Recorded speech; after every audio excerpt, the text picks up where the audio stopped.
جامعہ کلثوم للبنات لڑکیوں کے اس مدرسے میں جہاں دینی تعلیم کے ساتھ عصری تعلیم حاصل کرنے والی لڑکیوں کو قیام و طعام کا اہتمام کرتے ہوئے ایک تربیتی نظام قائم کیا گیا ہے۔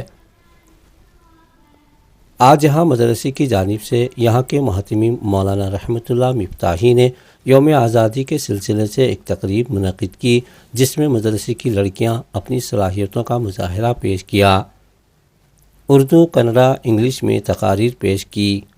اس موقع پر ڈاکٹر عرشیہ مہمان خصوصی کے طور پر مدعو کی گئیں۔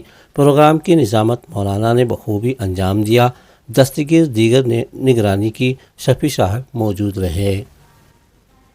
صدائے ہند اردو مہم امتیاز اللہ خان کاشپی۔ ಹೆಸರು ಯಾಸ್ಮಿನ್. ನಾನು 12ನೇ ತರಗತಿಯಲ್ಲಿ ಓದುತ್ತಿದ್ದೇನೆ. ನನ್ನ ಶಾಲೆ ಹೆಸರು ಜಾಮಿಯಾ ಕಲ್ಸೋಮ್ ಲಲ್ಬನಾತ್. ನನ್ನ ಊರಿನ ಹೆಸರು ಆನೇಕಲ್ ತಾಲೂಕು. ಈ ದಿನ ನಾನು ಸ್ವಾತಂತ್ರ್ಯ ದಿನಾಚರಣೆ ಬಗ್ಗೆ 2 ಮಾತನ್ನು ನಾಡುತ್ತಿದ್ದೇನೆ.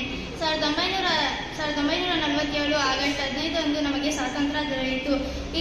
ಇದು ಪ್ರಜಾಪ್ರಭುತ್ವದ ಶ್ರೇಷ್ಠ ಹಬ್ಬ. ಈ ದಿನ ನಾವು ಸ್ವಾತಂತ್ರ್ಯ ದಿನಾಚರಣೆ ಬಗ್ಗೆಯನ್ನು ಆಚರಿಸುತ್ತೇವೆ. ನಾನು ನನ್ನ ದೇಶವನ್ನು ತುಂಬಾ ಪ್ರೀತಿಸುತ್ತೇನೆ ಮತ್ತು ಭಾರತೀಯ ಹೆಮ್ಮೆ ಹೆಚ್ಚು ಪಡೆಯುತ್ತೇನೆ. ನಮಗೆ ಸ್ವಾತಂತ್ರ್ಯವನ್ನು ತಂದುಕೊಟ್ಟ ಗಣ್ಯರು, ಅವರು ತನ್ನ ಪ್ರಾಣವನ್ನು ತೆಗೆದುಕೊಂಡು ನಮ್ಮ ಸ್ವಾತಂತ್ರ್ಯಕ್ಕಾಗಿ ಹೋರಾಡಿದ್ದಾರೆ. ಅವರಲ್ಲಿ ಮುಖ್ಯವಾದವರು ಜವಾಹರ್ಲಾಲ್ ನೆಹರು, ಸರ್ದಾರ್ ವಲ್ಲಭಭಾಯಿ ಪಟೇಲ್, ಕಿತ್ತೂರು ರಾಣಿ ಚೆನ್ನಮ್ಮ, ಲಕ್ಷ್ಮೀಬಾಯಿ, ಹೈದರ್ ಅಲಿ, ಇನ್ನೂ ಮುಂತಾದವರು ನಮ್ಮ ಸ್ವಾತಂತ್ರ್ಯಕ್ಕಾಗಿ ಹೋರಾಡಿದ್ದಾರೆ. ಅವರಿಗೆಲ್ಲ ನಾವು ನಮಿಸಬೇಕೆಂದು ನನ್ನ ಪುಟ್ಟ ಭಾಷೆಯನ್ನು ಮುಗಿಸುತ್ತೇನೆ. ಜೈ Hind. Both men and women. The Quran and as well as the Hadith leave no doubt that women are obligated to increase their knowledge and pursue it. Women make up half of the society, and they are responsible for nurturing, guidance, and forming the subsequent generations of men and women.